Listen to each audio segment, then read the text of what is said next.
Voy a dar la palabra ahora, para finalizar esta mesa, al doctor Alejandro Pisanti Baruch, que es… ¿Sí? ¿Sí? Perfecto. Gracias. Brevísimamente, Alejandro Pisanti, servidor químico, doctor en química, metido en cómputo desde 72, y Wilma me considera su amigo, yo sí lo soy, en firme. Le agradezco muchísimo a Wilma Arellano en particular, a Sergio Carrera, director general de Infotec, a Patricia Ávila, Juan Carlos Telles, que seguramente dieron vistos buenos por allí, para que yo fuera invitado. Me doy cuenta además de que cargo una responsabilidad inesperada, que es ser el único no abogado en la mesa. Lo bueno es que me dieron el turno final para poder demostrar ampliamente mi ignorancia en la materia. Después de 3 de los que han sido mis maestros o debí inscribirme a clases con ellos. El Big Data, déjenme primero hacer una breve reflexión y retomo aquí casi lo último que decía Alfredo. Dice un autor reciente en el New Yorker, Adam Gopnik, que hay 3 actitudes acerca de toda la innovación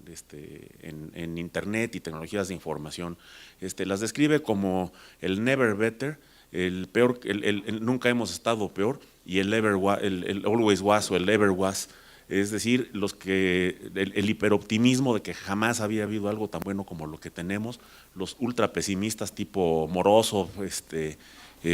Nicolás Carr, etcétera, que dicen que este es el fin del mundo o de la civilización occidental cuando menos, y los que reconocen, los que dicen esto es lo mismo que antes, los que niegan en alguna medida la innovación de lo nuevo. Yo no adopto ninguna, ciertamente me niego a adoptar la tecnopesimista, la de Carr y Moroso. Soy demasiado pesimista para ser un optimista total, y tampoco me parece una posición digna la de nada nuevo, pero sí hay que quitarle un poco los espejitos, los posibles espejitos a cada cosa nueva. Como decía Alfredo, el comercio electrónico al final resultó ser comercio, digamos, con Clausewitz, pues era la continuación del comercio, pero por otros medios. Digamos que en el mismo sentido, la nube no es más que centros de datos a lo bestia, con la deslocalización que los acompaña, que una buena parte del tratamiento de datos entre empresas o intranets y cosas por el estilo no es más que lo que en algún momento conocimos como EDI, sobre nuevos paradigmas, es decir, el intercambio electrónico de datos entre empresas, incluso el comercio electrónico en ese sentido puede ser visto simplemente como EDI con esteroides, o simplemente lo que le sucede lo que le sucede a todo cuando se monta sobre una plataforma del protocolo IP, que es que sus potenciales, la innovación que no tiene que pedirle permiso a nadie en el centro de la red o en el centro del sistema, llámese legal, comercial, gubernamental, etcétera, se puede desplegar. En ese sentido, a Big Data le pasa lo mismo que nos pasa con supercómputo. La definición de supercómputo es el cómputo, lo decimos siempre especializado, ¿no?, en cuanto a cálculo, más potente disponible en el momento. Big Data son las capacidades más potentes de tratamiento de datos de cualquier momento, las que mencionaba Leandro en los 70s, pues de hecho debimos hablar de Big Data desde el día que se introdujeron las tarjetas Hollerith para los censos alrededor de 1900, las primeras 2 décadas del 1900. Ya en ese momento empezábamos a tener alguien que podía recoger los datos y tratarlos de una manera anónima respecto al ciudadano cuyos datos tenía allí. Los datos a lo mejor eran muy básicos y elementales, el tratamiento que se podía hacer y la intervención en las vidas de las personas que se podía hacer era muy escasa, pero también teníamos desde entonces la construcción de este gran hermano que fue sacralizado o identificado apenas en 1948 por Orwell en la novela 1984, pero además de este gran hermano ya teníamos los pequeños hermanos, los que decía entre otros Leandro, el pequeño pueblo. No necesito Big Data para saber cuánto gasta en comidas y en bebidas el director de la escuela. Los pequeños hermanos oficiosos, imposibles de regular, son a veces un peligro mucho mayor que este gran hermano, y volveré sobre este punto. Hablar de datos, de Big Data, es irrefrenable nuestra tentación de referirnos a Open Data y Open Government, como ya lo hizo el maestro Puyol, porque son, entre otras cosas, porque el Estado usualmente es el gran actor de la sociedad que históricamente es poseedor o tiene acceso y control y posibilidad de dar tratamiento a los mayores volúmenes de datos, hasta muy recientemente en que, como lo menciona Alfredo, ya las transacciones comerciales van dejando registros a veces justificados, a veces verdaderamente excesivos. Cuando habla de la transición del código de barras al RFID, pasamos de saber en qué momento se embarcan los pollos y se desembarcan los pollos para llevarlos a los supermercados, a poder saber minuto a minuto a qué temperatura estaba el pollo y poder descartar un cargamento completo que en algún instante pasó de la temperatura autorizada o de la temperatura acordada. Pero el registro también significa un montón de cosas, ¿no?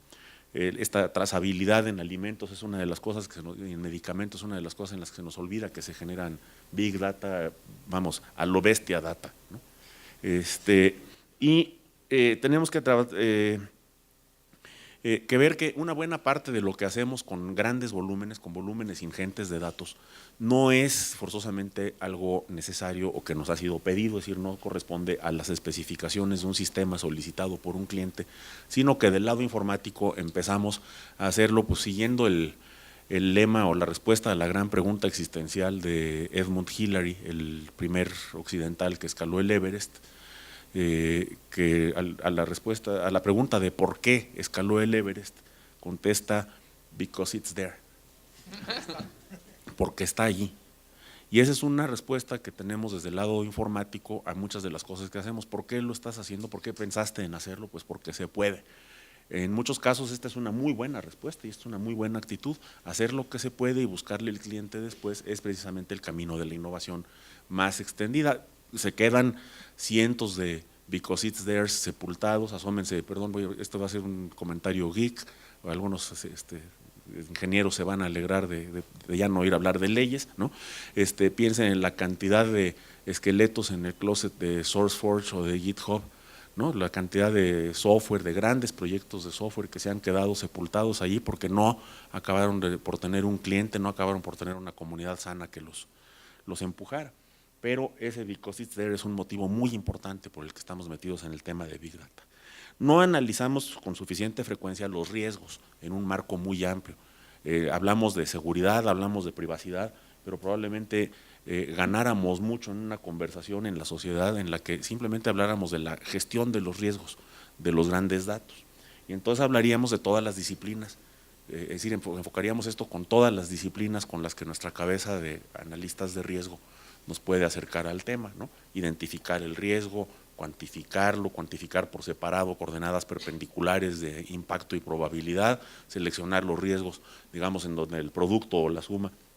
los que están en el cuadrante de más alto impacto, más alta probabilidad, como los primeros que necesitan tratamiento,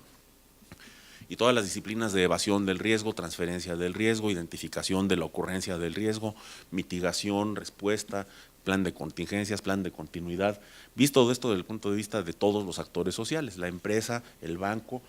por ejemplo, tiene un interés en prevenir el lavado de dinero, primero por compliance, por el cumplimiento de las regulaciones legales, por ahorrarse pues, un escándalo como los que algunos bancos han vivido, segundo, por su propio riesgo financiero, el tener cuentas que vienen del lavado representa inestabilidad, representa una serie de factores de riesgo independientes de los legales. Entonces,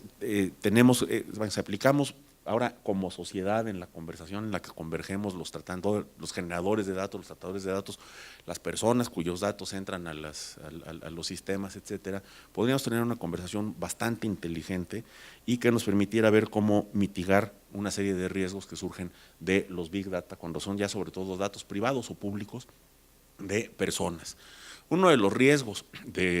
digamos, vamos a decir, de capa 8, ¿no? Es decir, no es un riesgo inmediato dentro del sistema, sino un riesgo que se extiende cuando ya el tratamiento va a toda la sociedad. Un riesgo de capa 8 del tratamiento de grandes volúmenes de datos no está solo en la privacidad de la que se ha hablado exhaustivamente porque esta está bien regulada, sino como seguramente Alfredo no lo puede confesar en público, hay un riesgo de discriminación que empieza por un riesgo de discriminación positiva que es visto amablemente. No te van a llegar ofertas del banco que no correspondan a tu nivel de ingresos y de movimientos y transaccionalidad, no te van a llegar ofertas de cruceros si tus cuentas son cuentas corrientes de 4,000 pesos al mes y no te van a llegar ofertas de Electra si tus ingresos y tus movimientos bancarios son de 150,000 pesos. Pero en el proceso podemos perder una serie de oportunidades ciudadanas, no solamente oportunidades comerciales, que representan un grave riesgo de discriminación. Esto es un poco, no quiero tomarlo en ninguna actitud de que el cielo se está cayendo, pero es el tipo de cosas que debemos empezar a considerar cuando vemos con un lente amplio y a 10 años la evolución de estos sistemas. Y que por otra parte también cuando los sistemas son del gobierno, cuando hablamos de la óptica una de las ópticas de gobierno abierto que quisiera enfatizar, para poner un poco más en concreto lo que dijeron quienes me antecedieron en el uso de la palabra, es el tratamiento de datos públicos por pequeñas organizaciones privadas, de ciudadanos o comerciales, las startups o las ONGs, enfocadas en algún tema específico, desde temas de transporte hasta temas mucho más de impacto político y social, como detectar factores de discriminación, detectar factores de abuso o indicios de abuso, por ejemplo, indicios de abuso en el recurso público dirigido a poblaciones previas a temporadas electorales, ¿no? Favorecer con pensiones para ancianos, favorecer con créditos para el campo a poblaciones basadas en el análisis manzana por manzana o ejido por ejido, parcela por parcela, de por quién podrían ser inducidos a votar utilizando el recurso público. Esta vigilancia también tiene muchos filos políticos, discriminatorios, etcétera. Otro factor en el que creo que tenemos que iniciar una conversación muy inteligente y muy intensa entre técnicos y abogados y con una visión política es este tema que se ha mencionado de la anonimización. La desanonimización puede ocurrir de muchas maneras. Una pequeña sorpresita es que si ustedes buscan, les voy a poner un ejemplo muy concreto que utilicé en un estudio, el análisis, la información de los destinatarios de cierto tipo de subsidios. El caso muy concreto es el subsidio al diésel agrícola, ¿no? Es un subsidio muy importante, reduce el costo de la energía para los campesinos, pero es democrático, todo el mundo lo puede tener y en la lista resulta muy fácil identificar, porque es una lista chica, nombres de personas, lo que llamábamos en México antes campesinos nylon. Esto se refería a campesinos que usaban ropa de fibra sintética, no la ropa de algodón, el calzón de manta, y que son gente que pues sí, es alguien que trabaja en la ciudad, en una empresa, en un banco, pero tiene unas tierritas, tiene un ranchito y aunque es una actividad más bien recreativa y no productiva, accede al subsidio al banco, al subsidio al combustible. Podemos identificar a estas personas y la persona se podría preguntar, oye, esa información no debería ser de acceso público, sin embargo, los destinatarios de los subsidios, los nombres y datos personales de los destinatarios de los subsidios son considerados de interés público. Entonces, una cosa es, exacto, es un monstruo que hemos creado los mismos ciudadanos a partir de nuestros requerimientos de transparencia y rendición de cuentas del Estado, sin pensar en la ley más importante que generalmente es ignorada en el diseño de estos sistemas de gran escala, que es y no es la ley de protección de datos personales, ni la ley de acceso a la información, ni el Código Civil o el Código Penal, ni la Constitución de la República o ninguna de sus leyes derivadas, sino la ley de las consecuencias inesperadas. El no pensar, no poder, a veces no hay culpables en la ley de las consecuencias inesperadas, es la construcción a parches, como decía Leandro, de un sistema que cuando tenemos el sistema en su conjunto puede tener este tipo de conductas que lo menos que deberíamos decir son llamativas. Y segundo, el tema de la anonimización es la fácil de anonimización, no solo como la que mencionó primero Leandro, extendida a conjuntos cada vez más grandes en las que uno igual puede decir, bueno,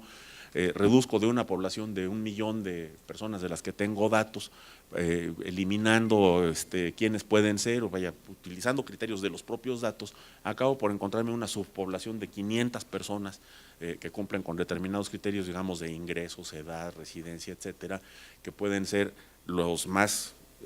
visto positivamente, visto del lado de los ojos de la persona buena, la bondad del Estado, las personas a las que hay que pasarles un mensaje de que deben presentarse al hospital de inmediato para un screening contra una enfermedad de la que serían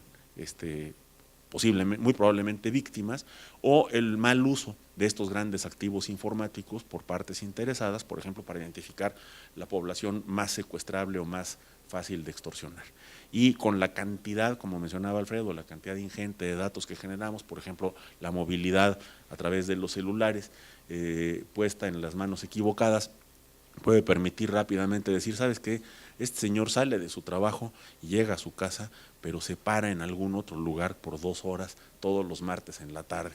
Este es alguien susceptible de extorsión. Este tipo de patrones que podemos extraer cada vez más automáticamente, el software está a la venta y además hay un mercado negro de software de esta naturaleza, nos lleva pues al problema de la de-anonimización y por otra parte la introducción de todas las protecciones que estamos buscando como ciudadanos genera un riesgo que tampoco se considera frecuentemente en un análisis de riesgos, que es la fricción. La mayoría de los modelos de negocios en Internet y basados en informática asumen muy baja fricción, asumen que todo lo que queremos hacer se puede hacer, que si yo necesito un dato y lo puedo acceder, y si yo puedo acceder al dato lo puedo tratar. Y los modelos de comercio electrónico o de tratamiento de datos en general, conforme más fricción les metemos, por ejemplo, más requerimientos de autorización legal, más les restamos efectividad o les introducimos costos y creamos barreras de entrada para la innovación. En la medida en la que se requiere un aparato legal, jurídico, un equipo de abogados de respaldo para simplemente empezar a hacer un pequeño tratamiento de datos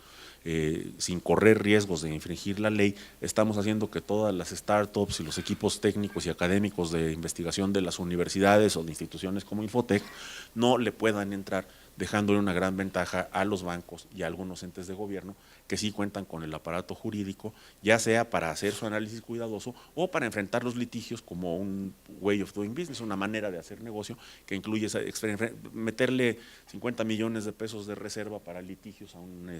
una determinada operación. Paso al tema de gobernanza de Internet,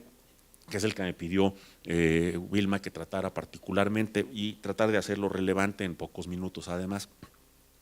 Como ustedes saben, Internet es una red de redes, es una interconexión de redes. Hay quien dice que Internet ni siquiera es una red, sino solamente un acuerdo. Las redes las crean las personas, las empresas, las entes de gobierno y lo que las vuelve Internet o parte de Internet es el acuerdo de conectarlas unas con otras y llevar el tránsito de los que están conectados conmigo a otros que están conectados conmigo, no solo a los miembros de mi red. Internet de esa manera crece de una manera muy descentralizada, el único acuerdo que realmente hay que tomar en Internet es obedecer los protocolos, es decir, implementar fielmente los protocolos técnicos, el protocolo IP, o la llamamos la torre o el stack del protocolo IP. TCP, se puede mandar tráfico sin TCP, puede ser UDP, como en telefonía en Internet o como en YouTube, como en video, ni siquiera con control de tráfico, o se pueden operar cualesquiera de los protocolos que estén aceptados en la IETF, en la Internet Engineering Task Force. En ese momento estoy en Internet, ni siquiera necesito poner en operación la web, porque la web está en una capa alta. Es más, el DNS, el sistema de nombres de dominio, no forma parte estrictamente de la infraestructura de Internet, sino que es una aplicación. Sin embargo, hay un par de puntos en los cuales hay que ponerse de acuerdo, además del uso de los protocolos, que es precisamente la unicidad de las asignaciones de direcciones IP públicas. Ustedes pueden utilizar las direcciones IP que quieran dentro de una red, pero necesitan utilizar direcciones IP públicas únicas hacia el exterior de la red. Y la univocidad entre la asignación de nombres de dominio y las direcciones IP. Cada nombre de dominio debe corresponder de una manera absolutamente predecible a una dirección IP. Mientras estos nombres de dominio fueron pocos y tenían nombres como MIT 1218, la computadora no tenía ningún interés, pero conforme adquirieron semántica, es decir, cuando alguien se dio cuenta de que una secuencia de caracteres en el DNS podía ser Vancomer, adquirió un valor comercial, un interés de propiedad industrial, etcétera, y este sistema entonces obligó a crear un sistema de gobernanza específico para el sistema de nombres de dominio, las direcciones IP y el registro de los protocolos, de los parámetros de los protocolos técnicos de la IETF, es decir, en alguna tabla dice que el puerto 80 del protocolo TCP está asignado a el protocolo HTTP. Ese es el registro, digamos, de los parámetros técnicos. Y se creó dentro de es decir, un organismo muy específico que se llama ICANN, la Internet Corporation for Assigned Names and Numbers. Esta no agota la gobernanza de Internet. La gobernanza de Internet es un término mucho más amplio. Se utiliza gobernanza y no gobierno, es un término rescatado, digamos, del español renacentista, dicen, o nos justifican, digamos, para la mala traducción de governance, pero que efectivamente gobernanza se refiere a la toma de acuerdos a todos los tipos de normas formales e informales, legales o extralegales, es decir, hasta la etiqueta, ¿no? Hasta el RFC 1851 de Netiquette, que sugiere no contestar enojado todos los correos electrónicos con chistes que nos llegan, ¿no? Hasta esos, pues, que son normas más bien de convivencia, forman parte de la gobernanza de Internet. Es específica para problemas particulares, por ejemplo, el spam se regula, se malgobierna, pero lo poco que se gobierna en organismos específicos, el phishing en la Anti-Phishing Working Group y así sucesivamente. La observación que se hace después de algunos años de gobernanza de Internet, cuando los gobiernos agresivamente tratan de volver a intervenir en ella, en la Cumbre Mundial de la Sociedad de la Información 2003 y 2005, es que esta gobernanza de Internet se da por la conjunción de actores de todos tipos, actores técnicos, actores académicos, actores comerciales, gubernamentales y de la sociedad civil. Lo que conocemos como stakeholders, es decir, la gente a la que le va en algo, hold a stake, quiere decir que te vaya en algo la honra, la reputación, el negocio, la vida, en el sistema, en la buena operación de Internet, y estos se conocen como modelos de múltiples partes actoras o, como es siempre más fácil decir las cosas que salen del inglés en inglés, un modelo multi-stakeholder. Regreso a que algunas de los temas candentes en gobernanza de Internet están íntimamente conectados con los temas candentes de Big Data o de Open Data y gobierno abierto. Temas como el de privacidad y protección de datos personales, que además se han vuelto extremadamente complejos, porque, como mencionaba Leandro y el magistrado Puyol, la protección de datos está bien legislada, pero es un subconjunto apenas de lo que entendemos como privacidad, es el conjunto que se pudo aislar en los 60s y 70s de todas las preocupaciones por la privacidad de las personas, porque se podían identificar los datos personales residentes en sistemas de cómputo y establecer alguna regulación para su uso. Sin embargo, la gran publicación de datos personales del tipo Facebook o los de muchos otros orígenes más técnicos, menos personales, ha hecho que también la intimidad se convierta en datos. La separación que se hizo cuando se creó la protección de datos personales, la legislación de protección de datos personales, fue decir, las otras preocupaciones que tienen por privacidad se refieren a la vida íntima de las personas, son muy complicadas de tratar, entre otras cosas porque sujetos de interés público tienen menos derechos a la vida íntima, menos actividades de la vida de las personas de interés público pueden ser reclamadas como privadas. No nos importa cuántos amantes tenga un individuo que no es de interés público, la sola sospecha de que el presidente de Francia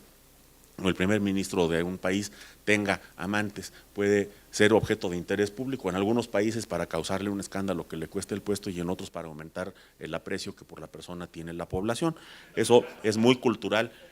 pero quiero decir, esto es muy difícil de legislar y regular porque es un asunto de grados y de momentos, pero ha llegado el momento también de volverlo a pensar. Y las otras grandes preocupaciones asociadas con todo este tema en gobernanza de Internet, pero que también las tenemos que atender en el mundo de los grandes datos, son las que vienen de las revelaciones de Snowden, descubrir la masividad de la recolección de datos de distintos gobiernos y su tratamiento no siempre transparente ante los ciudadanos. Tengo que decir con un poco de miedo a que esto suene muy radical, pero resulta que el mejor lugar para que tus datos sean tratados subrepticiamente por el gobierno es Estados Unidos, porque al menos existen unas leyes y unas cortes, aunque sean confidenciales y ocultas, ¿no? Preguntémonos por el CISEN en México, ¿no? O por los servicios de inteligencia rusos o chinos para ver si estamos más tranquilos con que ellos sean los que están colectando los datos. De hecho, esto da lugar a una gran operación de Wag the Dog, si se recuerdan la película de Dustin Hoffman, en la que para desviar la atención de una crisis, precisamente un escándalo sexual del presidente de Estados Unidos, se inventa una guerra y gobiernos como el de Brasil y Alemania se inventan un enojo furioso, furibundo contra el hecho de que les fueron espiados los teléfonos, no los datos por internet, celulares a sus presidentas, o presidenta y primera ministra. El teléfono que usan de verdad para las informaciones confidenciales no fue espiado, está encriptado. El celular normal es el que fue espiado. Pero tienen que hacer un enorme escándalo para no confesar que su enojo es porque se supo que sus comunicaciones eran intervenidas. Yo no creo que haya primera ministra de Alemania o primer ministro de Alemania o presidente de Brasil que no asuma que todos los gobiernos del mundo están interesados en extraer información de sus conversaciones y que su equipo, su staff o su Estado Mayor está tratando de prevenirla. La vergüenza es que se sepa. Sea lo que sea la causa, se avienta la culpa al tema de gobernanza de Internet, y el debate que tenemos en gobernanza de Internet ahora es cómo regenerar la confianza que está vulnerada, no necesariamente perdida, o cómo adaptarnos a un mundo en el que esa confianza no existe, lo cual es mucho más difícil. La hipótesis de nuestro anonimato en la vida diaria está rota para siempre y tenemos que preguntarnos si podemos reconstruirlo en estos mundos de Big Data o más bien adaptarnos. Paso a un penúltimo tema. Una consecuencia de estas Big Data, de esta posibilidad de mantener la información para siempre en todos lados, alguna de ellas de origen abierto que no tendría por qué volverse a convertir en cerrada, la mencionó Leandro y me voy a referir un minuto a ella, viene bajo el título de derecho al olvido. Este derecho al olvido va a tener un impacto brutal sobre todos los que tratan datos masivamente, porque la reacción, y hay un analista que dice claramente, la reacción de la Corte Europea que ordenó que Google deje de reportar datos de búsqueda del señor Costeja, que se queja de que es fácil encontrar a través del buscador la información que reside en un diario sobre la resolución de un juicio en el que él debía dinero hace 20 años, no se puede tirar la información del diario, el diario no está obligado a tirarla porque lo protege, lo amparan leyes equivalentes a una ley de prensa o de libertad de expresión, pero sí tirarlo del buscador. Esta decisión es vista por algunos analistas como más política que jurídica, más como una toma de posición de los jueces que dicen no puedo quedar mal o sobreinterpretan en esta dirección. Y cuando hablaba de la ley de las consecuencias inesperadas, aquí tenemos una de las paradojas, o yo diría incluso paradójodas, inventando una palabra que se explica sola, que es que el señor Costeja era conocido a lo mejor de 100 o 200 personas que tenían negocios con él y que algunos averiguaban que, oye, antes de hacer negocios contigo, explícame cómo es eso de que estuviste hasta en tribunales por una deuda. Y el señor Costeja les podía explicar y mostrar las actas de los tribunales, los laudos y las sentencias en los que había sido totalmente liberado de sus responsabilidades y pagado sus deudas. Ahora, la deuda del señor Costeja es la deuda más famosa del mundo, la deuda individual más famosa del mundo. Las consecuencias, digamos, de que ahora sea posible pedirle a Google que nos saque de las búsquedas, pero de lugares donde seguimos estando, quieren decir que pues vamos a buscar por Bing, ¿no? O vamos a buscar por DuckDuckGo o cualquier otro buscador que no haya sido penalizado, pero vamos, el absurdo técnico, el absurdo desde el punto de vista técnico de revolver capas, ¿no? de irnos a la capa en la que opera el buscador para que haga algo que no sabemos resolver en la capa 8, en la capa de los seres humanos, es lo que puede llevarnos a restricciones absurdas en el manejo de los datos y a una parálisis de la operación del Big Data. Y además, aunque se borrara digitalmente la información, cada uno de nosotros podría estar ahorita habiendo expuesto alguna información que nos puede hacer daño, que habrá sido fotografiada e impresa en papel desde la pantalla por alguien interesado en dañarnos con ella dentro de 20 años. Es decir, la tecnología no puede sustituir, digamos, la regulación de la tecnología no puede sustituir la regulación de la conducta humana. Voy a cerrar con ese punto precisamente y les agradezco muchísimo su atención.